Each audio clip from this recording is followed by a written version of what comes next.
ಕುಂಬಾರ ಗುಂಡಯ್ಯನ ರಗಳೆ. ಹರಿಹರ. ಕರ್ತೃ ಕೃತಿ ಪರಿಚಯ.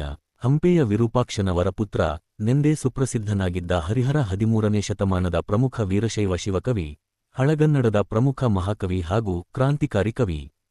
ಶರಣರ ಕ್ರಾಂತಿಯ ತರುವಾಯ ಅವರ ಸನಿಹದಲ್ಲೇ ಬಾಳಿ ಬದುಕಿದ ಹರಿಹರ ವಿನೂತನ ದೇಶಿಮಾರ್ಗವನ್ನು ಅನುಸರಿಸಿ ಕ್ರಾಂತಿಕವಿ ಎನ್ನಿಸಿಕೊಂಡನು. 13ನೇ ಶತಮಾನದಲ್ಲಿ ಜೀವಿಸಿದ್ದ ಈತನ ಜನ್ಮಸ್ಥಳ ಹಂಪೆ ಎಂದು ತಿಳಿದುಬರುತ್ತದೆ. ಹರಿಹರ ತನ್ನ ಸ್ವಕೀಯ ವಿಷಯವಾಗಿ ಎಲ್ಲಿಯೂ ಏನನ್ನೂ ಹೇಳಿಕೊಂಡಿಲ್ಲ. ಆದರೆ ಕವಿ ಚಿಕ್ಕನಂಜೇಶನು ಮಹಾದೇವ ಮತ್ತು ಶರ್ವಾಣಿಯರು ಹರಿಹರನ ತಂದೆ ತಾಯಿಗಳೆಂದು ಹೇಳುತ್ತಾನೆ. ಹರಿಹರನಿಗೆ ರುದ್ರಾಣಿ ಎಂಬ ಅಕ್ಕನಿದ್ದಳೆಂದು, ಆಕೆಯ ಮಗನೇ ಮಹಾಕವಿ ರಾಘವಾಂಕನೆಂದು ತಿಳಿದುಬರುತ್ತದೆ. ಹೊಯ್ಸಳ ನರಸಿಂಹ ಬಲ್ಲಾಳನಲ್ಲಿ ಕರಣಿಕನಾಗಿ ಕೆಲಕಾಲ ಕಾರ್ಯನಿರ್ವಹಿಸಿದ ಹರಿಹರ ನಂತರ ಹಂಪಿಗೆ ಬಂದು ವಿರೂಪಾಕ್ಷನ ಸಾನ್ನಿಧ್ಯದಲ್ಲಿ ಕಾವ್ಯ ರಚನೆಗೆ ತೊಡಗಿದನೆಂದು ತಿಳಿದುಬರುತ್ತದೆ. ಮನುಜರ ಮೇಲೆ, ಸಾವವರ ಮೇಲೆ, ಕನಿಷ್ಠರ ಮೇಲೆ ಕಾವ್ಯವನ್ನು ಬರೆದು ಕೆಡುವುದು ಬೇಡ ಎಂದು ಶಿವಪಾರಮ್ಯಕ್ಕೆ ತನ್ನ ನಾಲಿಗೆಯನ್ನು ಮೀಸಲಿಟ್ಟ ವಿರಕ್ತ ಕವಿ, ವೀರಕವಿ ಈ ಹರಿಹರ. ನಕ್ಷತ್ರ ಚಿಹ್ನೆ ನಕ್ಷತ್ರ ಚಿಹ್ನೆ ನಕ್ಷತ್ರ ಚಿಹ್ನೆ ಕೃತಿಗಳು ಗಿರಿಜಾ ಕಲ್ಯಾಣ, ಪಂಪಾಶತಕ, ರಕ್ಷಾಶತಕ, ಮುಡಿಗೆಯಷ್ಟಕ ಹಾಗೂ ಶಿವಗಣದ ರಗಳೆಗಳು ಇವು ಮಹಾಕವಿ ಹರಿಹರನ ಪ್ರಮುಖ ಕೃತಿಗಳು. ರಗಳೆಯ ಕವಿ. ರಗಳೆಯ ಕವಿ ಎಂದೇ ಪ್ರಖ್ಯಾತನಾಗಿದ್ದ ಹರಿಹರ ಸುಮಾರು 100ಕ್ಕೂ ಹೆಚ್ಚು ರಗಳೆಗಳನ್ನು ಬರೆದಿರುವನೆಂದು ತಿಳಿದುಬರುತ್ತದೆ. ಅವುಗಳಲ್ಲಿ ತಮಿಳುನಾಡಿನ ಪುರಾತನರಿಗೆ ಸಂಬಂಧಿಸಿದ 60 ರಗಳೆಗಳು, ಕನ್ನಡ ನಾಡಿನ ಶರಣರ 22 ರಗಳೆಗಳು, ಇತರೆ 26 ಜನರ ಸಂಕೀರ್ಣ ರಗಳೆಗಳು ಸೇರಿಕೊಂಡಿವೆ. ಇವುಗಳಲ್ಲಿ ಬಸವರಾಜ ದೇವರ ರಗಳೆ ಹಾಗೂ ನಂಬಿಯಣ್ಣನ ರಗಳೆ ಗಳು ಮಹಾಕಾವ್ಯದ ಹರವನ್ನು ಪಡೆದುಕೊಂಡಿವೆ. ಬಿರುದುಗಳು: ಶಿವಕವಿ, ವಿರೂಪಾಕ್ಷ ಸಾಕ್ಷಾತ್ ಸುಪುತ್ರ, ಕಲಾವಿದರ ರಸ, ಉಭಯ ಕವಿ ಶರಭ ಭೇರುಂಡ, ಕವಿಬ್ರಹ್ಮ, ಸತ್ಕವಿಕುಲ ಚಕ್ರವರ್ತಿ, ಕವಿರಾಜ ಶಿರೋಮಣಿ, ಶೃಂಗಾರ ಕವಿ ಹರಹರ, ಹರೀಶ್ವರ, ನವರಸ ಭೂಷಣ ಇವು ಹರಿಹರನಿಗಿದ್ದ ಹಲವು ಬಿರುದುಗಳು. ತಿರುಳು: ಕುಂಬಾರ ಗುಂಡಯ್ಯನ ರಗಳೆ ಹರಿಹರ ಕವಿಯ ಮಹತ್ವದ ರಗಳೆಗಳಲ್ಲಿ ಒಂದು. ಕಾಡುವ ಮಾಯೆಯನ್ನು ಗೆದ್ದ ಕುಂಬಾರ ಗುಂಡಯ್ಯನ ಏಕನಿಷ್ಠೆಯನ್ನು ಅಥವಾ ಶಿವಭಕ್ತಿಯನ್ನು ಶಿವನು ಭೂಲೋಕದಲ್ಲಿ ಕಂಡು ಆತನ ಎದುರು ಪ್ರತ್ಯಕ್ಷನಾಗಿ ಕುಣಿದು ಆತನ ಕೀರ್ತಿಯನ್ನು ಇಡೀ ಲೋಕಕ್ಕೆ ಮೆರೆದು ಶಿವಸಾಯುಜ್ಯ ಪದವಿಗೆ ಕೊಂಡೊಯ್ದ ಪ್ರಸಂಗವೇ ಈ ರಗಳೆಯ ಮೂಲ ಆಶಯ ಮತ್ತು ತಿರುಳು. ಕಾವ್ಯಗುಣದಿಂದ ಕೂಡಿದ ಈ ರಗಳೆಯು ಶಿವಭಕ್ತ ಕುಂಬಾರ ಗುಂಡಯ್ಯನ ಶಿವಭಕ್ತಿಯನ್ನು ಅತ್ಯಂತ ಪರಿಣಾಮಕಾರಿಯಾಗಿ ವರ್ಣಿಸುವ ಒಂದು ಸುಂದರ ಕಾವ್ಯವಾಗಿದೆ. ಹರಿಹರನು ರಚಿಸಿದ ಚಿಕ್ಕ ರಗಳೆಗಳಲ್ಲಿ ಒಂದಾದ ಇದು, ನಟರಾಜನೆಂದು ಕರೆಸಿಕೊಂಡ ಪರಶಿವನನ್ನೇ ತನ್ನ ತೀವ್ರ ಭಕ್ತಿಯಿಂದ ತನ್ನ ಮುಂದೆ ಕುಣಿಯುವಂತೆ ಮಾಡಿದ ಕುಂಬಾರ ಗುಂಡಯ್ಯನ ಕಥೆಯಾಗಿದೆ. ಕುಂಬಾರ ಗುಂಡಯ್ಯ ತನ್ನ ಕುಣಿತದಿಂದಲೇ ಶಿವನನ್ನು ಒಲಿಸಿಕೊಂಡ ಸ್ವಾರಸ್ಯಪೂರ್ಣ ಘಟನೆ ಇಲ್ಲಿದೆ. ಪರಶಿವನು ಕುಂಬಾರ ಗುಂಡಯ್ಯನ ಭಕ್ತಿಗೆ ಮೆಚ್ಚಿ ಆತನನ್ನು ಹರಸಿ ಶಿವಲೋಕಕ್ಕೆ ಕರೆದೊಯ್ದು ಶಿವಸಾಯುಜ್ಯ ಪದವಿಯನ್ನು, ಮೋಕ್ಷ ಪದವಿಯನ್ನು ದಯಪಾಲಿಸುವುದು ಈ ರಗಳೆಯ ಕಥಾವಸ್ತು. ಮರ್ತ್ಯದಲ್ಲಿ ಜೀವಿಗಳು ಮಾಡುವ ಕಾಯಕ ಸತ್ಯಶುದ್ಧವಾಗಿದ್ದು, ಕಾಯಕವೇ ಕೈಲಾಸ ವೆಂದು ಬಗೆದು ಶಿವಪೂಜೆ, ಶಿವನಾಮ ಸ್ಮರಣೆಗಳಲ್ಲಿ ಬದುಕು ಸಾಗಿಸಿದರೆ ಅಂತಹವನಿಗೆ ಶಿವನು ತಾನಾಗಿಯೇ ಒಲಿಯುತ್ತಾನೆ ಎಂಬುದಕ್ಕೆ ಉದಾಹರಣೆಯಂತಿದೆ ಈ ರಗಳೆ. ಈ ರಗಳೆಯ ಉದ್ದಕ್ಕೂ ಭಕ್ತಿಯ ಉತ್ಸಾಹ, ಆವೇಶ, ಉನ್ಮಾದಗಳು ಮೇರೆ ಮೀರಿ ಹರಿದಿವೆ. ಶಿವ ಮತ್ತು ಭಕ್ತರ ವಿಶ್ವರೂಪಿಯಾದ ನೃತ್ಯದ ಮಹಿಮೆಯನ್ನು ಹರಿಹರ ಶಬ್ದರೂಪದಲ್ಲಿ ಸುಂದರವಾಗಿ ಚಿತ್ರಿಸಿದ್ದಾನೆ. ಗುಂಡಯ್ಯನ ಕುಣಿತಕ್ಕೆ ಮಾರುಹೋದ ಶಿವನ ರುದ್ರನಾಟ್ಯದ ವರ್ಣನೆಯನ್ನು ಈ ಕಾವ್ಯಭಾಗದಲ್ಲಿ ಹರಿಹರ ಮಹೋನ್ನತವಾಗಿ ನಿರೂಪಿಸಿದ್ದಾನೆ. ಇಲ್ಲಿ ಮಹಾಕವಿ ಹರಿಹರನ ದೇಶಿ ಭಾಷೆ, ಛಂದಸ್ಸು, ಭಾವುಕ ಶೈಲಿಗಳು ಓದುಗರ ಮನಸೂರೆಗೊಳ್ಳುತ್ತವೆ. ಹರಿಹರನ ಛಾಪಿನಿಂದಾಗಿ ಕುಂಬಾರ ಗುಂಡಯ್ಯ ಸಾಮಾನ್ಯರಲ್ಲಿ ಅಸಾಮಾನ್ಯನಾಗಿ ವಿಜೃಂಭಿಸಿದ್ದಾನೆ. ಶರಣರ ಭಾವಕ್ಕಿಂತ ಹರಿಹರನ ಭಾವ ಭಿನ್ನವಾದುದೆನ್ನಿಸುವುದಿಲ್ಲ. ರಗಳೆಯಲ್ಲಿ ಗುಂಡಯ್ಯನೊಂದಿಗೆ ನಟರಾಜ ಕುಣಿದರೆ ನಮ್ಮ ಕಣ್ಣ ಮುಂದೆ ಉತ್ಸಾಹ ತುಂಬಿ ಹರಿಹರನೇ ಕುಣಿದಂತೆ ಭಾಸವಾಗುತ್ತದೆ. ಸಂಕ್ಷಿಪ್ತ ಸಾರಾಂಶ: ಉತ್ತರ ಭಾಗದಲ್ಲಿ ಬಲ್ಲುಕೆ ಎಂಬ ಪುರವಿತ್ತು. ಅಲ್ಲಿ ಶಿವನಿಗೆ ಪ್ರಾಣನಾದ ಕುಂಬಾರ ಗುಂಡಯ್ಯನೆಂಬ ಶಿವಭಕ್ತನಿದ್ದ. ಆತನ ಪ್ರತಿನಿತ್ಯದ ಕಾಯಕ ಗಡಿಗೆಯನ್ನು ಮಾಡುವುದು. ಮೇಲುನೋಟಕ್ಕೆ ಅವನು ಕೇವಲ ಹೊರಗೆ ಗಡಿಗೆಯನ್ನು ಮಾಡುವವನೆನಿಸಿದರೂ ಒಳಗೆ ಶಿವಭಕ್ತಿಯ ಕ್ರಿಯೆ ನಿರಂತರವಾಗಿ ನಡೆಯುತ್ತಲೇ ಇತ್ತು. ಅವನು ನಿತ್ಯ ಕಾಯಕದಲ್ಲಿ ಕೈಲಾಸವನ್ನು ಕಾಣುತ್ತಿದ್ದ ಮಹಾಶಿವಶರಣ. ಅವನಿಗೆ ಜೀವನದ ಪ್ರತಿಕ್ಷಣವೂ ಪೂಜೆ, ತಾನು ಮಾಡಿದ ಕಾಯಕವೆಲ್ಲ ಶಿವನ ಆರಾಧನೆ. ಹೀಗೆ ಗುಂಡಯ್ಯನ ಮನದಲ್ಲಿ, ಕಣ್ಣಲ್ಲಿ ಪೂಜ್ಯಭಾವ ತುಂಬಿ ತುಳುಕುತ್ತಿತ್ತು. ಶಿವನಾಮ ಸ್ಮರಣೆಯಿಂದ ಅವನ ಕೈಯೊಳಗಿನ ಕೋಲು ನಿಷ್ಠೆಯಾಗಿ, ಆ ನಿಷ್ಠೆಯೆಂಬ ಕೋಲಿನಿಂದ ತಿರುಗಿಸಿ ಗಡಿಗೆಗಳನ್ನು ಮಾಡಿ, ಆ ಗಡಿಗೆಗಳನ್ನು ನೆನ್ಹೆಂಬ ಚಟಧಾರಗಳಿಂದ ಕೊಯ್ದು ಆವಿಗೆಯಲ್ಲಿ ಸುಡುತ್ತಿದ್ದ. ತನ್ನ ಕಾಯವೇ ಭಕ್ತಿಯಾಗಿ ಗಡಿಗೆಯನ್ನು ಬಾರಿಸುತ್ತಾ ಶಿವಸ್ಮರಣೆ ಮಾಡುತ್ತಾ ಕುಣಿದಾಡುತ್ತಿದ್ದನು ಕುಂಬಾರ ಗುಂಡಯ್ಯ. ಹೀಗೆ ಶಿವನಾಜ್ಞೆಯನ್ನು ಸ್ವೀಕರಿಸಿದ ಕುಂಬಾರ ಗುಂಡಯ್ಯ ಒಂದು ದಿನ ಶಿವದೇವಾಲಯಕ್ಕೆ ಬಂದು ಪೂಜೆ, ಶೃಂಗಾರದ ಒಡವೆಗಳಿಂದ ಶೋಭಿಸುತ್ತಿದ್ದ ಶಿವನನ್ನು ಅಚ್ಚರಿಯಿಂದ ನೋಡುತ್ತಾನೆ. ಶಿವಪೂಜೆಯನ್ನು ಕಣ್ಣುಗಳಿಂದ ಸವಿಯುತ್ತಾನೆ. ಆ ಶಿವಪೂಜೆ ಆತನ ಕಣ್ಣುಗಳಲ್ಲಿ ಬರೆದಂತಾಗುತ್ತದೆ. ಆತನ ಅಂತರಂಗದಲ್ಲಿ ಅಚ್ಚೊತ್ತುತ್ತದೆ. ಹೀಗೆ ಸ್ವಲ್ಪ ಹೊತ್ತು ನೋಡುತ್ತಿದ್ದ ಕುಂಬಾರ ಗುಂಡಯ್ಯ ನಂತರ ಶಿವನೆಡೆಗೆ ಮೆಲ್ಲನೆ ಸಾರಿ ಕಂಬನಿ ತುಂಬಿದ ಕಣ್ಣುಗಳಿಂದ ನೋಡುತ್ತಾನೆ. ಪುಳಕಗೊಳ್ಳುತ್ತಾ ಶಿವನ ಪಾದೋದಕವನ್ನು ಪ್ರೀತಿಯಿಂದ ಸ್ವೀಕರಿಸುತ್ತಾನೆ. ನಂತರ ಶಿವನ ಪಾದಗಳಿಗೆರಗಿ ಶಿವನನ್ನು ಬೀಳ್ಕೊಡುತ್ತಾನೆ. ಮನದಲ್ಲಿ ಶಿವಭಾವವನ್ನು ತುಂಬಿಕೊಂಡು ತನ್ನ ಮನೆಗೆ ಬಂದ ಕುಂಬಾರ ಗುಂಡಯ್ಯನಿಗೆ ಊಟ ನಿದ್ರೆಗಳಿಗೆ ಮನಸ್ಸಿಲ್ಲದಂತಾಗುತ್ತದೆ. ಈಗಾತ ಬೇರೇನನ್ನು ನೋಡಲಾರ, ಮಾತನಾಡಲಾರ. ಶಿವಪೂಜೆಯ ಕರಡಿಗೆಯಂತಾದ ಕುಂಬಾರ ಗುಂಡಯ್ಯ ತನ್ನ ನಿತ್ಯ ಕಾಯಕವಾದ ಗಡಿಗೆಯ ಕೆಲಸವನ್ನು ಗಡಿಗೆ ಬಾರಿಸುತ್ತಾ ಮಾಡುತ್ತಲಿದ್ದ. ಹೀಗೆ ಗಡಿಗೆಯನ್ನು ಬಾರಿಸುವ ಇಚ್ಛೆಗೆ ಆತನ ದೇಹ ಕುಣಿದಾಡುತ್ತದೆ. ಒಳಗಿನ ಲಿಂಗವು ಆತನೊಂದಿಗೆ ಕುಣಿದಾಡುತ್ತದೆ. ಆ ಉತ್ತಮ ಶಿವಭಕ್ತ ಉಬ್ಬಿ ಹೋಗುತ್ತಾನೆ. ಅಂತರಂಗದಲ್ಲಿ ಶಿವನನ್ನು ಕಾಣುತ್ತಾ ಸಂತೋಷಗೊಂಡು ರಾತ್ರಿಯಲ್ಲಿಯೂ ಗಡಿಗೆಯನ್ನು ಬಾರಿಸುತ್ತಿದ್ದ. ಸುತ್ತ ಸುಳಿಯುತ್ತಾ ಉಬ್ಬುತ್ತಾ ಕೊಬ್ಬುತ್ತಾ ಪುಳಕಗೊಳ್ಳುತ್ತಾ ಶಿವನನ್ನು ನೆನೆಯುತ್ತಿದ್ದಂತೆಯೇ ಮಡಿಕೆಗಳಾಗುತ್ತವೆ. ಮನದೊಳಗೆ ಶಿವನಾಡುತ್ತಿದ್ದರೆ ಹೊರಗೆ ಶಿವನಾಟಕ್ಕೆ ಎಡೆಮಾಡಿಕೊಡುತ್ತಿದ್ದನು ಕುಂಬಾರ ಗುಂಡಯ್ಯ. ಇದು ನೇಮ, ಇದು ನೇಮ ಎನ್ನುತ್ತಾ ಮುದದಿಂದ ಕುಣಿಯುತ್ತಾ ಶಿವನಾಟದ ಸವಿಯನ್ನು ಕಾಣುತ್ತಾನೆ ಕುಂಬಾರ ಗುಂಡಯ್ಯ. ಉದಯಕಾಲದ ವ್ರತಕ್ಕೆ ಶಿವಾಲಯಕ್ಕೆ ಬಂದ ಗುಂಡಯ್ಯ ಶಿವಾಲಯವನ್ನು ಪ್ರವೇಶಿಸಿ ಶಿವ ಬೇರೆ ರೀತಿಯಲ್ಲಿರುವುದನ್ನು ಕಾಣುತ್ತಾನೆ. ಮೊದಲಿನ ಪೂಜೆಯಿಲ್ಲದೆ ಹೊಸ ಪೂಜೆ ಆತನ ಮನವನ್ನು ಸೂರೆಗೊಳ್ಳದಂತಾಗುತ್ತದೆ. ಎಂದಿನಂತೆಯೇ ಪೂಜೆಯನ್ನು ಮಾಡಿ ತಿರುಗಿ ಬರುತ್ತಾನೆ ಕುಂಬಾರ ಗುಂಡಯ್ಯ. ಹೀಗೆ ಹಿಂದಿರುಗಿ ಬಂದ ಆತ ಎಂದಿನಂತೆ ತನ್ನ ಗಡಿಗೆ ಕಾಯಕದಲ್ಲಿ ನಿರತನಾಗುತ್ತಾನೆ. ಕುಣಿದಾಡುತ್ತಾ ಗಡಿಗೆಯನ್ನು ಮಾಡುತ್ತಿದ್ದ ಗುಂಡಯ್ಯನನ್ನು ನೋಡಿ ಶಿವನು ನಲಿದಾಡುತ್ತಾನೆ. ಗುಂಡಯ್ಯ ಬಾರಿಸುತ್ತಿದ್ದ ಗಡಿಗೆಯ ಹೊಸ ನಾದವು ಹಲಗೆ, ಕರಡೆ, ಮುರಜ, ತಾಳ, ಕೌಸಾಳ ಮೊದಲಾದ ವಾದ್ಯಗಳ ಧ್ವನಿಯನ್ನು ಮೀರಿಸುತ್ತದೆ. ಅದು ಶಿವನಿಗೆ ಮೇಳದ ಮೃದುನಾದದಂತೆ ಕೇಳಿಸುತ್ತದೆ. ಹೀಗೆ ಮಧುರತೆಯನ್ನು ಬೀರುತ್ತಾ ನಾನಾ ವಿಧದ ನವಗತಿಯನ್ನು ತೋರುತ್ತಾ ಗುಂಡಯ್ಯ ಹೊರಗೆ ಕುಣಿಯುತ್ತಿದ್ದರೆ ಒಳಗೆ ಶಿವನು ಆಡುತ್ತಿದ್ದನು. ತೆರಪಿಲ್ಲದ ಪುಳಕಗಳು ಮೂಡುತ್ತಿದ್ದವು. ಬಂದವರನ್ನರಿಯದೆ, ಹೋದವರನ್ನರಿಯದೆ, ನಿಂತವರನ್ನರಿಯದೆ, ನೆರೆದವರನ್ನರಿಯದೆ, ಊಟವನ್ನರಿಯದೆ, ನಿದ್ರೆಯನ್ನರಿಯದೆ, ನೋಟವನ್ನರಿಯದೆ, ನೆನೆವುದನ್ನರಿಯದೆ ಕುಣಿದಾಡುತ್ತಾ ಗಡಿಗೆಗಳನ್ನು ಬಾರಿಸುತ್ತಾ ಜೋಲಿ ಹೊಡೆಯುತ್ತಾ ಅಡ್ಡತಿಗಟೆ ಹರಿಯುವಂತೆ ಬಾರಿಸುತ್ತಾ ಕೂಗುತ್ತಾ ಮಣಿಯುತ್ತಾ ತಣಿಯುತ್ತಾ ಇದ್ದನು ಕುಂಬಾರ ಗುಂಡಯ್ಯ. ಒಳಗಿನ ಶಿವನನ್ನು ನೆರೆ ಸಾಗಿಸುತ್ತಾ ಬೆಳಗುವ ಬೆಳಗನ್ನು ಚೆನ್ನಾಗಿ ಜೋಗಿಸುತ್ತಾ ನೃತ್ಯದ ನೆಲೆಯಲ್ಲಿ ಮನವನ್ನು ಎರಗಿಸುತ್ತಾನೆ. ಸತ್ಯದ ಸುಖದಲ್ಲಿ ಮುಳುಗಿ ಆಡುತ್ತಾ ಬಾರಿಸಿ ಬಾರಿಸಿ ನಿಲ್ಲುತ್ತಾ ಸೇರಿದ ಸುಖದಲ್ಲಿ ಸಲ್ಲುತ್ತಾ ಹೀಗೆ ಹಲವು ದಿನಗಳ ತನಕ ಗಡಿಗೆಯನ್ನು ಬಾರಿಸುತ್ತಾನೆ ಕುಂಬಾರ ಗುಂಡಯ್ಯ. ಒಲವಿನಿಂದ ಶಿವನನ್ನು ಆಡಿಸುತ್ತಾ ತನ್ನನ್ನೇ ಮರೆತು ಕುಣಿಯುತ್ತಿದ್ದ ಕುಂಬಾರ ಗುಂಡಯ್ಯನನ್ನು ನೋಡಿ ಇಡೀ ಜಗತ್ತೇ ಬೆರಗಾಗಿ ನೋಡುತ್ತದೆ. ಹೀಗಿರಲು ಒಂದು ದಿನ ಗಡಿಗೆ ಕಾಯಕದಲ್ಲಿ ಶಿವನನ್ನು ಆಡಿಸುತ್ತಾ ಕುಣಿಸುತ್ತಾ ಇರುವ ಸಮಯದಲ್ಲಿ ತನ್ನನ್ನೇ ಮರೆತು ಒಲವಿನಿಂದ ಗಡಿಗೆಯನ್ನು ಬಾರಿಸುತ್ತಾನೆ ಕುಂಬಾರ ಗುಂಡಯ್ಯ. ಆತ ಬಾರಿಸುತ್ತಿದ್ದ ಗಡಿಗೆಯ ಧ್ವನಿಗೆ ಶಿವನು ಹಾರೈಸುತ್ತಾನೆ. ಶಿವ ತನ್ನನ್ನೇ ತಾನು ಮರೆತು ಬಿಡುತ್ತಾನೆ. ಶಿವನ ಪಾದದ ಅಂದುಗೆಗಳು ಘಲ್ ಘಲ್ ಎನ್ನುತ್ತವೆ. ಹೀಗೆ ಮರ್ತ್ಯದ ಧ್ವನಿ ಕೈಲಾಸದ ನೃತ್ಯವನ್ನು, ಸತ್ಯದ ಧ್ವನಿ ಶಿವಲೋಕದ ನೃತ್ಯವನ್ನು ಹೋಲುತ್ತವೆ. ಶಿವನು ಭಕ್ತನೊಂದಿಗೆ ತೆರಪಿಲ್ಲದೆ ತಾವರೆ ದಳದ ಮಾಲೆಯಂತೆ ಮಸಗುತ್ತಿರುವುದನ್ನು ಪಾರ್ವತಿ ಕಂಡು ಇದೇನು ಹೊಸ ಪರಿ, ಕರುಣಿಸಬೇಕು ಎಂದು ಶಿವನನ್ನು ಕೇಳುತ್ತಾಳೆ. ಆಗ ಶಿವನು ಒಮ್ಮಿಂದೊಮ್ಮೆಲೇ ಎಚ್ಚೆತ್ತು ಹರ್ಷದಿಂದ ಗಿರಿಜೆಗೆ, ಗುಂಡಯ್ಯನ ಹೃದಯದಲ್ಲಿ ಆಡುತ್ತಿದ್ದೇನೆ, ಸಲ್ಲೀಲೆಯಲ್ಲಿ ನನ್ನನ್ನೇ ನಾನು ಮರೆತಿದ್ದೇನೆ ಎಂದು ಹೇಳುತ್ತಾನೆ. ಇದನ್ನು ಕೇಳಿ ಗಿರಿಜೆ ಬೆರಗಾಗುತ್ತಾಳೆ. ಆಗ ಶಿವನಿಗೆ ಅವಳು ಒಲವಿನಿಂದ, ನಿಮ್ಮನ್ನು ಹೀಗೆ ಕುಣಿಸುವ ಭಕ್ತನು ಯಾವನು? ನಿಮ್ಮನ್ನು ಮೆಚ್ಚಿಸಿದ ಶರಣನು ಯಾವನು? ದೇವ, ನನಗೆ ಇದು ಕೌತುಕವನ್ನುಂಟು ಮಾಡಿದೆ. ಭೂಲೋಕದಲ್ಲಿ ಇಂತಹ ಹೊಸತಾದುದು ಇರುವುದೇ ಎಂದು ಕೇಳುತ್ತಾಳೆ.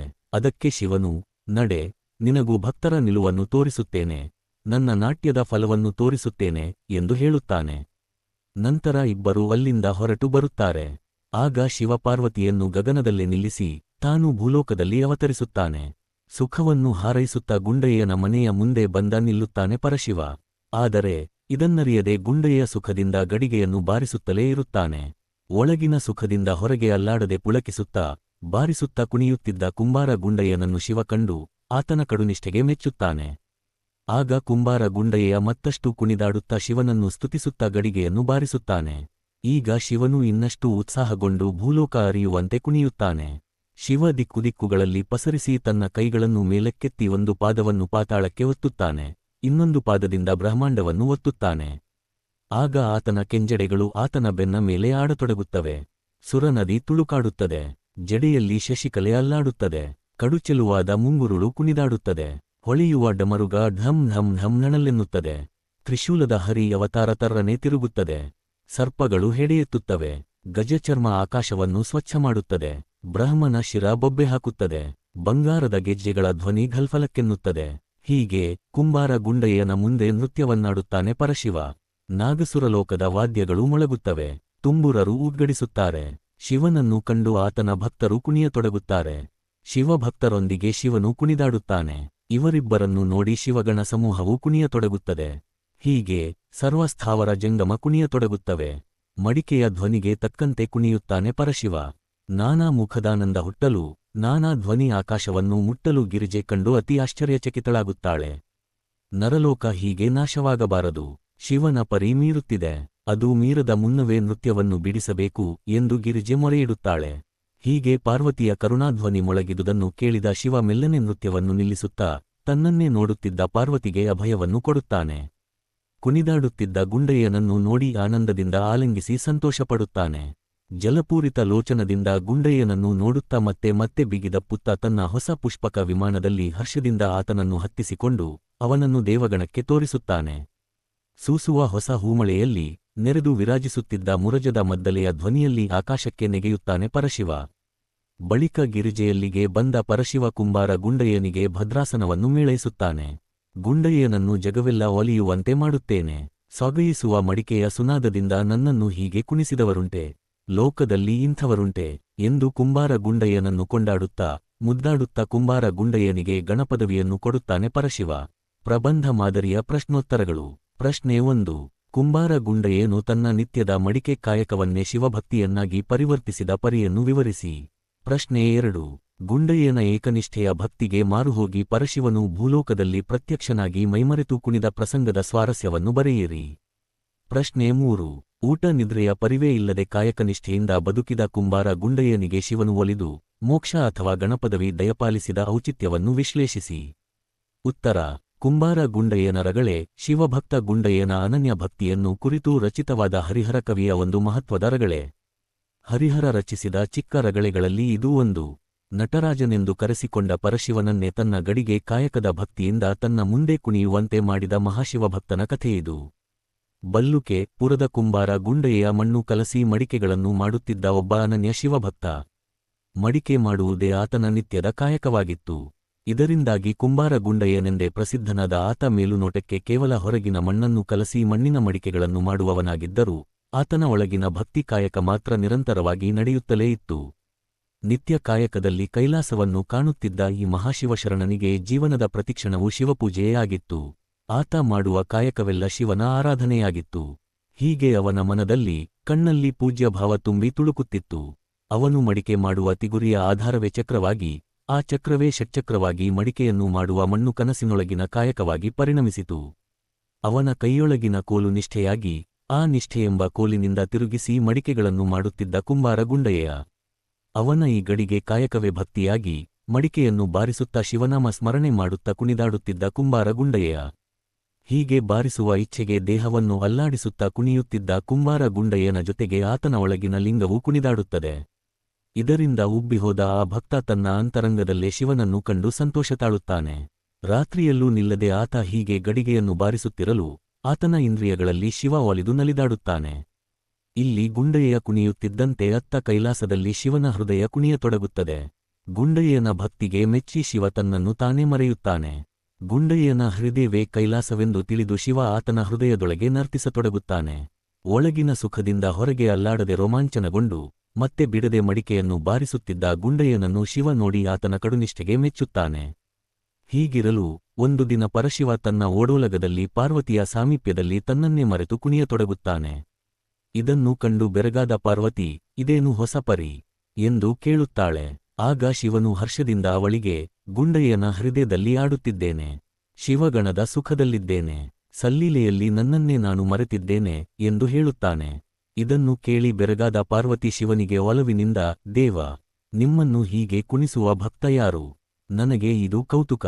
ಭೂಲೋಕದಲ್ಲಿ ಇಂತಹ ಹೊಸತಾದುದು ಇರುವುದೇ ಎಂದು ಕೇಳುತ್ತಾಳೆ. ಅದಕ್ಕೆ ಶಿವ, ನಡೆ, ನಿನಗೂ ಭಕ್ತನ ನಿಲುವನ್ನು, ನನ್ನ ನಾಟ್ಯದ ಫಲವನ್ನು ತೋರಿಸುತ್ತೇನೆ ಎಂದು ಹೇಳುತ್ತಾನೆ.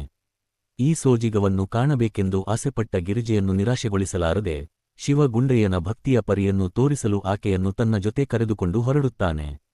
ರಾಜೆಯನ್ನು ಆಕಾಶದಲ್ಲಿಯೇ ನಿಲ್ಲುವಂತೆ ಹೇಳಿ ತಾನು ಗುಂಡಯ್ಯನ ಎದುರಿಗೆ ಬಂದು ನಿಲ್ಲುತ್ತಾನೆ. ಪರಮಾತ್ಮನ ಸ್ಮರಣೆಯಲ್ಲಿ ಮೈಮರೆತು ಕುಣಿಯುತ್ತಿದ್ದ ಗುಂಡಯ್ಯನಿಗೆ ಪರಶಿವನು ತನ್ನೆದುರಿಗೆ ಬಂದು ನಿಂತಿರುವುದು ತಿಳಿಯದೆ ಹೋಗುತ್ತದೆ. ಆಗ ಶಿವನು ಅವನ ಚಿತ್ತವನ್ನು ತನ್ನೆಡೆಗೆ ಸೆಳೆಯಲೆಂದು ಅವನೊಳಗೆ ಕುಣಿಯುತ್ತಿದ್ದ ಲಿಂಗವನ್ನು ತನ್ನೊಳಗೆ ಸೆಳೆದುಕೊಂಡು ಕುಣಿಯತೊಡಗುತ್ತಾನೆ. ಲಿಂಗಯ್ಯನನ್ನು ಇದುವರೆಗೆ ಒಳಗೆ ನೋಡಿದ್ದವನು ಲಿಂಗಯ್ಯ ಈಗ ಹೊರಗೆ ಕುಣಿಯುವುದನ್ನು ಕಂಡು ಮತ್ತಷ್ಟು ಉತ್ಸಾಹಗೊಂಡು ಕುಣಿಯತೊಡಗುತ್ತಾನೆ. ಮೈಮರೆತು ಕುಣಿಯುವ ಗುಂಡಯ್ಯನನ್ನು ಕಂಡು ಪರಶಿವ ತಾನು ಮೈಮರೆತು ಕುಣಿಯತೊಡಗುತ್ತಾನೆ. ಇವರಿರ್ವರ ಕುಣಿತವನ್ನು ನೋಡಲು ದೇವಲೋಕದ ಗಣಗಳೆಲ್ಲ ಹಲವು ಬಗೆಯ ವಾದ್ಯಗಳನ್ನು ಹೊತ್ತು ತರುತ್ತಾರೆ. ಆಗ ಪರಶಿವನು ಮಡಿಕೆಯ ನಾದ ಒಂದೇ ಸಾಕೆಂದು ಎಲ್ಲ ವಾದ್ಯಗಳನ್ನು ಮರಳಿ ಕಳಿಸುತ್ತಾನೆ. ಮಡಿಕೆಯ ತಾಳಕ್ಕೆ ತಕ್ಕ ಹಾಗೆ ಕುಣಿಯುವ ಗುಂಡಯ್ಯ, ಗುಂಡಯ್ಯನ ತಾಳಕ್ಕೆ ತಕ್ಕಂತೆ ಕುಣಿಯುವ ಪರಶಿವ ಇವರಿರ್ವರನ್ನು ಕಂಡು ಕೈಲಾಸದ ಗಣಸಮೂಹವೆಲ್ಲ ಕುಣಿಯತೊಡಗುತ್ತದೆ. ಆಗ ಚರಾಚರವೆಲ್ಲವೂ ತನ್ನಿಂದ ತಾನೇ ಕುಣಿಯತೊಡಗುತ್ತವೆ. ಹೀಗೆ ಇವರೆಲ್ಲ ಆನಂದದಿಂದ ಮೈಮರೆತು ಕುಣಿಯುತ್ತಿರುವಾಗ ಇದನ್ನು ಕಂಡ ಗಿರಿಜೆ, ಇದು ಹೀಗೆ ಮುಂದುವರಿದರೆ ನರಲೋಕವೇ ನಶಿಸಿ ಹೋಗುತ್ತದೆ ಎಂದು ಭಾವಿಸಿ ಶಿವನನ್ನು ಹೊಗಳಿ ಎಚ್ಚರಿಸುತ್ತಾಳೆ. ಆಗ ಪರಶಿವ ಕುಣಿಯುತ್ತಿದ್ದ ಗಣಸಮೂಹವನ್ನು ನಿಲ್ಲಿಸಿ ಸೋಜಿಗಗೊಂಡಿದ್ದ ಪಾರ್ವತಿಗೆ ಅಭಯವನ್ನು ನೀಡುತ್ತಾನೆ.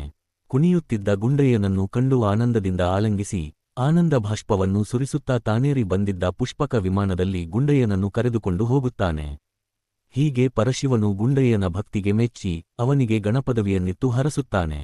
ಹೀಗೆ ತನ್ನ ಮಡಿಕೆ ಕಾಯಕವನ್ನು ಮಾಡುತ್ತಾ ತನ್ನನ್ನೇ ಮರೆತು ಕುಣಿಯುವ ಗುಂಡಯ್ಯನ ಅನನ್ಯ ಭಕ್ತಿಯನ್ನು, ಊಟ ನಿದ್ರೆಯ ಪರಿವೇ ಇಲ್ಲದೆ ಶಿವನನ್ನು ಪೂಜಿಸುತ್ತಿದ್ದ ಗುಂಡಯ್ಯನ ಭಕ್ತಿಗೆ ಮೆಚ್ಚಿದ ಶಿವ ತನ್ನ ಓಲಗದಿಂದೆದ್ದು ಭೂಲೋಕಕ್ಕೆ ಬಂದು ತನ್ನ ಕೈಲಾಸದ ಗಣಗಳ ಮಧ್ಯದಲ್ಲಿಯೇ ಎದ್ದು ನಿಂತು ಮೈಮರೆತು ಕುಂಬಾರ ಗುಂಡಯ್ಯನೊಂದಿಗೆ ಕುಣಿಯುವುದನ್ನು ಅತ್ಯಂತ ರಮ್ಯೋಜ್ವಲವಾಗಿ ಚಿತ್ರಿಸುತ್ತದೆ ಹರಿಹರ ಕವಿಯ ಈ ಕುಂಬಾರ ಗುಂಡಯ್ಯನ ರಗಳೆ.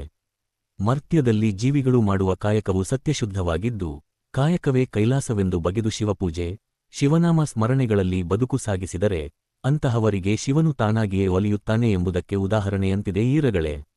ಈ ರಗಳೆಯ ಉದ್ದಕ್ಕೂ ಭಕ್ತಿಯ ಉತ್ಸಾಹ, ಆವೇಶ, ಉನ್ಮಾದಗಳು ಮೇರೆ ಮೀರಿ ಹರಿದಿವೆ. ಶಿವ ಮತ್ತು ಭಕ್ತರ ವಿಶ್ವರೂಪಿಯಾದ ನೃತ್ಯದ ಮಹಿಮೆಯನ್ನು ಹರಿಹರನು ಶಬ್ದರೂಪಗಳಲ್ಲಿ ಸುಂದರವಾಗಿ ಚಿತ್ರಿಸಿದ್ದಾನೆ.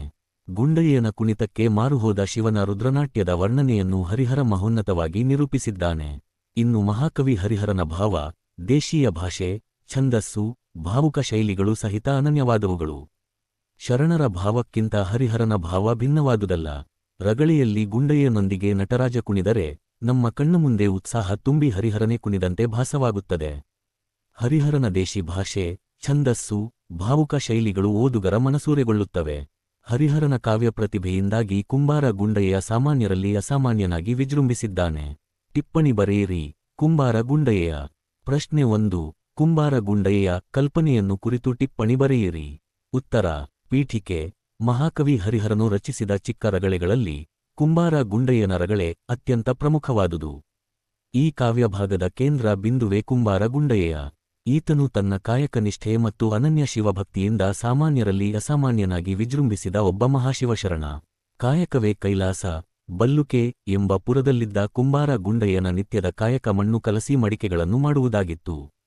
ಮೇಲುನೋಟಕ್ಕೆ ಆತ ಕೇವಲ ಹೊರಗಿನ ಮಣ್ಣಿನ ಮಡಿಕೆಗಳನ್ನು ಮಾಡುವ ಸಾಮಾನ್ಯ ಕುಂಬಾರನಂತೆ ಕಂಡರೂ ಆತನ ಒಳಗಿನ ಭಕ್ತಿಯ ಕಾಯಕ ಮಾತ್ರ ನಿರಂತರವಾಗಿ ನಡೆಯುತ್ತಿತ್ತು. ಕಾಯಕವೇ ಕೈಲಾಸವೆಂದು ನಂಬಿದ್ದ ಆತನಿಗೆ ಜೀವನದ ಪ್ರತಿಕ್ಷಣವೂ ಶಿವಪೂಜೆಯಾಗಿತ್ತು. ಭಕ್ತಿಯ ಪರಿ ಶಿವನಾಮ ಸ್ಮರಣೆ. ಗುಂಡಯ್ಯನು ಮಡಿಕೆ ಮಾಡುವ ತಿಗುರಿಯ ಆಧಾರವನ್ನೇ ಷಟ್ಚಕ್ರಗಳೆಂದು ಭಾವಿಸಿದ್ದನು. ಆತನ ಕೈಯೊಳಗಿನ ಕೋಲು ಕಡುನಿಷ್ಠೆಯ ಸಂಕೇತವಾಗಿತ್ತು. ತಾನು ಮಾಡುವ ಮಡಿಕೆಗಳನ್ನು ಬಾರಿಸುತ್ತಾ ಆ ಬಾರಿಸುವ ಹೊಸ ನಾದಕ್ಕೆ ತಕ್ಕಂತೆ ಶಿವನಾಮ ಸ್ಮರಣೆ ಮಾಡುತ್ತಾ ಮೈಮರೆತು ಕುಣಿದಾಡುವುದು ಆತನ ಭಕ್ತಿಯ ವಿಶಿಷ್ಟ ಪರಿಯಾಗಿತ್ತು. ಊಟ ನಿದ್ರೆಗಳ ಪರಿವೇ ಇಲ್ಲದೆ ಆತ ನಡೆಸುತ್ತಿದ್ದ ಈ ನೃತ್ಯ ಕಾಯಕಕ್ಕೆ ಆತನ ಒಳಗಿನ ಲಿಂಗವು ಒಲಿದು ನಲಿದಾಡುತ್ತಿತ್ತು. ಶಿವನನ್ನು ಒಲಿಸಿಕೊಂಡ ಭಕ್ತ ಗುಂಡಯ್ಯನ ಭಕ್ತಿಯ ಆವೇಶ ಕೈಲಾಸದಲ್ಲಿದ್ದ ಪರಶಿವನನ್ನೇ ತಲ್ಲಣಗೊಳಿಸಿತು. ಗುಂಡಯ್ಯನ ಮಡಿಕೆಯ ನಾದಕ್ಕೆ ಸೋತ ಶಿವನು ಪಾರ್ವತಿಯೊಡನೆ ಭೂಲೋಕಕ್ಕೆ ಇಳಿದು ಬಂದು ಭಕ್ತನ ಎದುರು ನಿಂತು ಮೈಮರೆತು ರುದ್ರನಾಟ್ಯ ಆಡಿದನು. ಜಗತ್ತಿನ ಎಲ್ಲ ವಾದ್ಯಗಳಿಗಿಂತ ಗುಂಡಯ್ಯನ ಮಡಿಕೆಯ ನಾದವೇ ಶ್ರೇಷ್ಠವೆಂದು ಸಾರಿದ ಶಿವನು ಇಡೀ ಚರಾಚರ ವಸ್ತುಗಳು ಆ ನೃತ್ಯದಲ್ಲಿ ಪಾಲ್ಗೊಳ್ಳುವಂತೆ ಮಾಡಿದನು. ಉಪಸಂಹಾರ. ಕೊನೆಗೆ ಪರಶಿವನು ಗುಂಡಯ್ಯನ ನಿಷ್ಕಲ್ಮಶ ಭಕ್ತಿಗೆ ಮೆಚ್ಚಿ ಆತನನ್ನು ಆನಂದದಿಂದ ಆಲಂಗಿಸಿ ತನ್ನ ಪುಷ್ಪಕ ವಿಮಾನದಲ್ಲಿ ಕರೆದೊಯ್ದು ಗಣಪದವಿ, ಮೋಕ್ಷ ನೀಡಿ ಹರಸಿದನು. ಮರ್ತ್ಯದ ಜೀವಿಗಳು ಮಾಡುವ ಕಾಯಕ ಸತ್ಯಶುದ್ಧವಾಗಿದ್ದರೆ ಭಗವಂತನು ತಾನಾಗಿಯೇ ಒಲಿಯುತ್ತಾನೆ ಎಂಬುದಕ್ಕೆ ಕುಂಬಾರ ಗುಂಡಯ್ಯನ ಪಾತ್ರವೇ ಅತ್ಯುತ್ತಮ ಉದಾಹರಣೆಯಾಗಿದೆ. 2 ಅಂಕದ ಪ್ರಶ್ನೋತ್ತರಗಳು. ಪ್ರಶ್ನೆ 1. ಹರಿಹರ ಕವಿಗೆ ಇರುವ 4 ಬಿರುದುಗಳನ್ನು ಹೆಸರಿಸಿ. ಉತ್ತರ. ಮಹಾಕವಿ ಹರಿಹರನಿಗೆ ಶಿವಕವಿ, ವಿರೂಪಾಕ್ಷ ಸಾಕ್ಷಾತ್ ಸುಪುತ್ರ, ಕಲಾವಿದರ ರಸ, ಉಭಯ ಕವಿ ಶರಭ ಭೇರುಂಡ ಮತ್ತು ಕವಿಬ್ರಹ್ಮ ಎಂಬ ಹಲವು ಬಿರುದುಗಳಿದ್ದವು. ಪ್ರಶ್ನೆ 2. ಹರಿಹರನು ಮನುಜರ ಮೇಲೆ ಕಾವ್ಯ ಬರೆಯುವುದಿಲ್ಲ ಎಂದು ಏಕೆ ಪ್ರತಿಜ್ಞೆ ಮಾಡಿದನು? ಉತ್ತರ: ಮನುಜರ ಮೇಲೆ, ಸಾವವರ ಮೇಲೆ, ಕನಿಷ್ಠರ ಮೇಲೆ ಕಾವ್ಯವನ್ನು ಬರೆದು ಕೆಡುವುದು ಬೇಡ ಎಂದು ಬಗೆದ ಹರಿಹರನು ತನ್ನ ನಾಲಿಗೆ ಮತ್ತು ಕಾವ್ಯಪ್ರತಿಭೆಯನ್ನು ಕೇವಲ ಶಿವಪಾರಮ್ಯಕ್ಕೆ, ಶಿವನ ಸ್ತುತಿಗೆ ಮೀಸಲಿಡಲು ಈ ನಿರ್ಧಾರ ಮಾಡಿದನು. ಪ್ರಶ್ನೆ 3. ಹರಿಹರನ ಪ್ರಮುಖ ಕೃತಿಗಳು ಯಾವುವು? ಉತ್ತರ: ಗಿರಿಜಾ ಕಲ್ಯಾಣ, ಪಂಪಾಶತಕ, ರಕ್ಷಾಶತಕ, ಮುಡಿಗೆಯಷ್ಟಕ ಹಾಗೂ ಶಿವಗಣದ ರಗಳೆಗಳು ಮಹಾಕವಿ ಹರಿಹರನ ಪ್ರಮುಖ ಕೃತಿಗಳಾಗಿವೆ. ಪ್ರಶ್ನೆ 4. ಕುಂಬಾರ ಗುಂಡಯ್ಯನ ಊರು ಯಾವುದು ಮತ್ತು ಅವನ ನಿತ್ಯದ ಕಾಯಕವೇನಾಗಿತ್ತು? ಉತ್ತರ: ಕುಂಬಾರ ಗುಂಡಯ್ಯನ ಊರು ಉತ್ತರ ಭಾಗದಲ್ಲಿದ್ದ ಬಲ್ಲುಕೆ ಎಂಬ ಪುರ. ಮಣ್ಣನ್ನು ಕಲಸಿ ಮಡಿಕೆ ಅಥವಾ ಗಡಿಗೆಗಳನ್ನು ಮಾಡುವುದು ಆತನ ನಿತ್ಯದ ಕಾಯಕವಾಗಿತ್ತು. ಪ್ರಶ್ನೆ 5. ಮಡಿಕೆ ಮಾಡುವ ಪ್ರಕ್ರಿಯೆಯನ್ನು ಗುಂಡಯ್ಯನು ಶಿವಪೂಜೆಗೆ ಹೇಗೆ ಹೋಲಿಸಿದ್ದಾನೆ? ಉತ್ತರ: ಗುಂಡಯ್ಯನು ತಾನು ಮಡಿಕೆ ಮಾಡುವ ತಿಗುರಿಯನ್ನು ಷಟ್ಚಕ್ರಗಳೆಂದು, ಕೈಯೊಳಗಿನ ಕೋಲನ್ನು ಕಡುನಿಷ್ಠೆ ಎಂದು ಮತ್ತು ಮಡಿಕೆಗಳನ್ನು ಕೊಯ್ಯುವ ದಾರವನ್ನು ನೆನಹು ಎಂದು ಭಾವಿಸಿ ಕಾಯಕವನ್ನೇ ಶಿವಪೂಜೆಯನ್ನಾಗಿ ಮಾಡಿದ್ದನು. ಪ್ರಶ್ನೆ 6. ಶಿವದೇವಾಲಯದಿಂದ ಹಿಂದಿರುಗಿ ಬಂದ ಗುಂಡಯ್ಯನ ಸ್ಥಿತಿ ಹೇಗಿತ್ತು? ಉತ್ತರ: ಶಿವಭಾವವನ್ನು ಸಂಪೂರ್ಣವಾಗಿ ಮನದಲ್ಲಿ ತುಂಬಿಕೊಂಡು ಬಂದ ಗುಂಡಯ್ಯನಿಗೆ ಊಟ ನಿದ್ರೆಗಳ ಮೇಲೆ ಮನಸ್ಸಿಲ್ಲದಂತಾಯಿತು. ಆತ ಶಿವಪೂಜೆಯ ಕರಡಿಗೆಯಂತಾಗಿ ಕೇವಲ ಗಡಿಗೆ ಬಾರಿಸುತ್ತಾ ಶಿವಸ್ಮರಣೆಯಲ್ಲಿ ಮುಳುಗಿಹೋದನು. ಪ್ರಶ್ನೆ 7. ಗುಂಡಯ್ಯ ಬಾರಿಸುತ್ತಿದ್ದ ಗಡಿಗೆಯ ನಾದವು ಯಾವ ವಾದ್ಯಗಳನ್ನು ಮೀರಿಸುವಂತಿತ್ತು? ಉತ್ತರ: ಗುಂಡಯ್ಯ ಬಾರಿಸುತ್ತಿದ್ದ ಗಡಿಗೆಯ ಹೊಸ ನಾದವು ಹಲಗೆ, ಕರಡೆ, ಮುರಜ, ತಾಳ ಮತ್ತು ಕೌಸಾಳ ಮೊದಲಾದ ಸಾಂಪ್ರದಾಯಿಕ ವಾದ್ಯಗಳ ಧ್ವನಿಯನ್ನು ಮೀರಿಸುವಂತಿತ್ತು. ಪ್ರಶ್ನೆ 8. ಗುಂಡಯ್ಯನ ಭಕ್ತಿಯನ್ನು ಕಂಡು ಶಿವನು ಪಾರ್ವತಿಗೆ ಏನೆಂದು ಹೇಳಿದನು? ಉತ್ತರ: ಶಿವನು ಹರ್ಷದಿಂದ ಪಾರ್ವತಿಗೆ, ನಾನು ಗುಂಡಯ್ಯನ ಹೃದಯದಲ್ಲಿ ಆಡುತ್ತಿದ್ದೇನೆ. ಆತನ ಭಕ್ತಿಯ ಸಲ್ಲಿಲೆಯಲ್ಲಿ ನನ್ನನ್ನು ನಾನೇ ಸಂಪೂರ್ಣವಾಗಿ ಮರೆತಿದ್ದೇನೆ ಎಂದು ಹೇಳಿದನು. ಪ್ರಶ್ನೆ 9. ಶಿವನು ಭೂಲೋಕದಲ್ಲಿ ನೃತ್ಯ ಮಾಡುವಾಗ ಆತನ ಜಟೆಯಲ್ಲಿದ್ದ ಯಾವ ವಸ್ತುಗಳು ಅಲ್ಲಾಡಿದವು? ಉತ್ತರ: ಶಿವನು ರೌದ್ರವಾಗಿ ನೃತ್ಯ ಮಾಡುವಾಗ ಆತನ ಬೆನ್ನ ಮೇಲಿದ್ದ ಕೆಂಜಡೆಗಳು ಆಡಿದವು. ಜಟೆಯೊಳಗಿದ್ದ ಸುರನದಿ, ಗಂಗೆ ತುಳುಕಾಡಿತು ಮತ್ತು ಶಶಿಕಲೆಯು, ಚಂದ್ರ ಅಲ್ಲಾಡಿತು. ಪ್ರಶ್ನೆ 10. ಪಾರ್ವತಿಯು ಶಿವನಿಗೆ ನೃತ್ಯವನ್ನು ನಿಲ್ಲಿಸಲು ಏಕೆ ಮೊರೆಯಿಟ್ಟಳು? ಉತ್ತರ: ಮಡಿಕೆಯ ಧ್ವನಿಗೆ ತಕ್ಕಂತೆ ಶಿವನು ಆಡುತ್ತಿದ್ದ ನೃತ್ಯದ ಪರಿ ಮೇರೆ ಮೀರಿತ್ತು.